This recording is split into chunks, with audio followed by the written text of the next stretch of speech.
Welcome back to Talk Show, the show where we reveal today's ingredients in the American political pie. It's Sunday, March 29th, 1 month into Trump's war, as I've been calling it. 8 to 9 million Americans took to the streets yesterday in the largest single-day protest in U.S. history.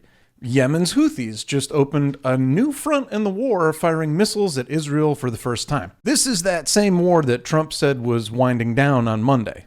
Yeah, so no, it's expanding faster than my waistline at a Waffle House.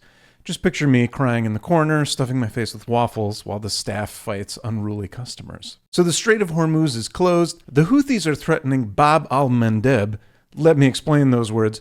Houthis are a Muslim movement, look up their motto, and they control most of northern Yemen. Bab al-Mandeb, which you might be tempted to shorten to just Bab, don't do that. It's another strait with beaucoup oil flowing through that could now be blocked. 2 choke points, 0 oil flowing, and Trump is golfing. The golden age of America, where the largest protest in history gets dismissed as having little public support. And the war expands anyway. So nothing has changed. Let's zoodle this zucchini. In our first segment, we're talking about the Houthis entering the war and now potential for a double blockade. Hooray! So on Saturday, March 28th, that was yesterday, Yemen's Houthi rebels fired ballistic missiles at southern Israel. So that's the first attack since the Iran war started. One of the brigadier generals commented saying, "This is the first military operation targeting sensitive Israeli military sites.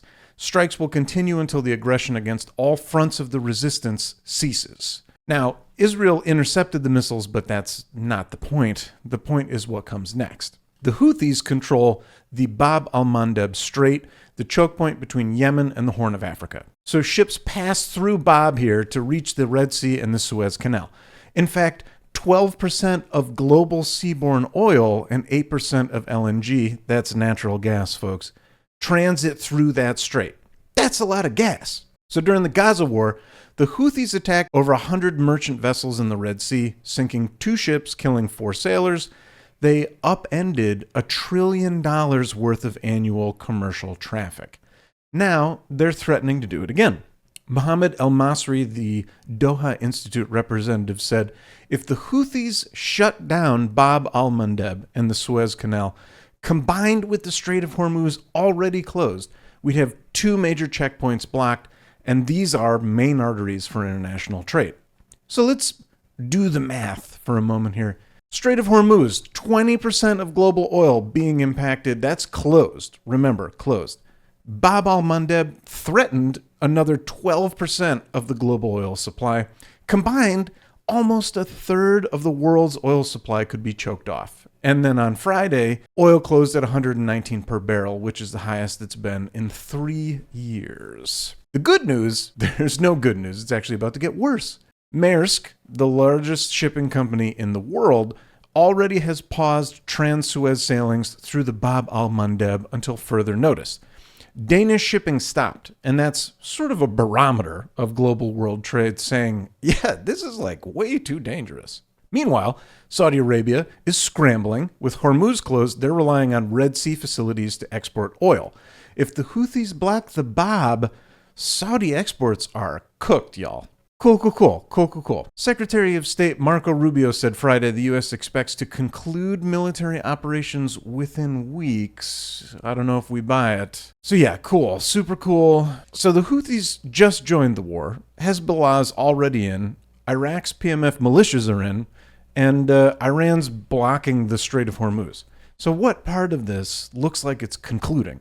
And then Trump on Monday says things like, we're winding down, but by Saturday, the war had expanded to Yemen. In our second segment, let's talk a little bit about No Kings. 8 million to 9 million people took to the streets in the largest single-day protest in American history. Great job, everyone. Holy crap. So 3,300 organized events across all 50 states, from New York City to Driggs, Idaho, population 2,000. Fuck yeah, Driggs. We see you. That's what I'm talking about. The No Kings movement, the third round of nationwide protests against Trump. Here's what they're protesting, in case you missed it. Hopefully you haven't missed it. But in case you missed it, ICE killings. Renee Good, Keith Porter, Alex Priddy. Iraq war. 1 month, no exit strategy, no congressional approval. Mass deportations. You may have seen some of that. Military-style raids, masked federal agents, and rising authoritarianism. Now, it's not just limited to those things, but that's a good representation of what they're protesting. Now, the flagship event happened in Minneapolis, St. Paul. They had Bruce Springsteen performing. Pretty cool. Bernie Sanders spoke. Tim Walz, Minnesota's governor, you may have heard of him. Joan Baez, Jane Fonda. Springsteen said, "Your strength told us this is still America. This reactionary nightmare will not stand." Here's some fun stuff, though. Let's talk about crowd estimates. I love seeing numbers. In Boston, 180,000 people showed up. That's double what the organizers predicted. In New York City, 350,000 people across the 5 boroughs showed up in force. Chicago, 200,000 people. Philadelphia, thousands shutting down roadways. Philly, I swear, it's like an Eagles game every day. San Diego, 40,000 people more. Portland, thousands of people, one of dozens of Oregon's protests. And here's the real kicker, and I love this kicker. 2/3 of protesters came from outside major cities. Even in conservative-leaning states, even places like Idaho, we mentioned them, Wyoming, Montana, Utah, South Dakota, Louisiana, all these states had events. Texas, over 100 events. Florida, over 100 events. Ohio, over 100 events. This wasn't just blue cities, y'all. This was everywhere. And the White House response? Stupid fucking White House. They dismissed the protests as leftist funding networks with little real public support. 8 million people. Little public support. 8 million people. Yeah, okay, sure. Then you layer on the international solidarity. There were protests in Europe, Latin America, Australia, places like Rome, Paris, London with the No Tyrants rallies because, monarchies. Thousands of people outside of the U.S. were marching against Trump's Iran war. Really amazing stuff. A couple of protesters made some comments. One person in Vermont said, "I'm here because of the incredible amount of cruelty. ICE taking people, cruel economy, cruel towards other countries. People in our military sacrificing their lives, not for freedom, but for money-hungry rulers." Another protester in Minneapolis was holding a sign that said, "Elvis is the only king." Hear, hear. It's absolutely tragic what's happening in this country and around the world. Meanwhile, Trump practicing his short game. Our third segment, World News in a Minute. Yes, where I talk about the world news very fast so that you don't have to deal with it. Here we go. Iran war, day 30. The death toll rises. Almost 2,000 Iranians, 19 Israelis, U.S. soldiers, Lebanese. There's a lot of people involved. Iran has damaged over 93,000 plus civilian properties. Civilian stuff constitutes as a potential war crime, just so you know. 9 paramedics were killed in Lebanon on Saturday.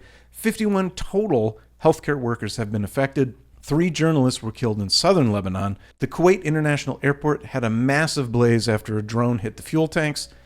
Then there was a Pakistan deal, Iran allowing 20 Pakistani flagged ships through the Strait of Hormuz, essentially allowing 2 per day through. Department of Homeland Security, the shutdown continues. House Republicans passed a rival DHS funding bill. Super. This sets up a clash with the Senate. TSA workers still going unpaid. Airports are still in chaos.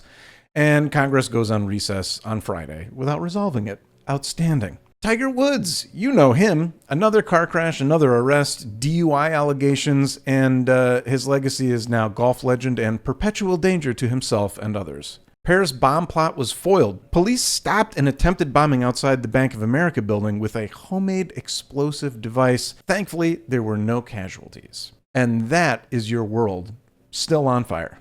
Allow me to provide a few closing thoughts. Thank you for watching, first of all. We're 1 month into a war Trump started without congressional approval.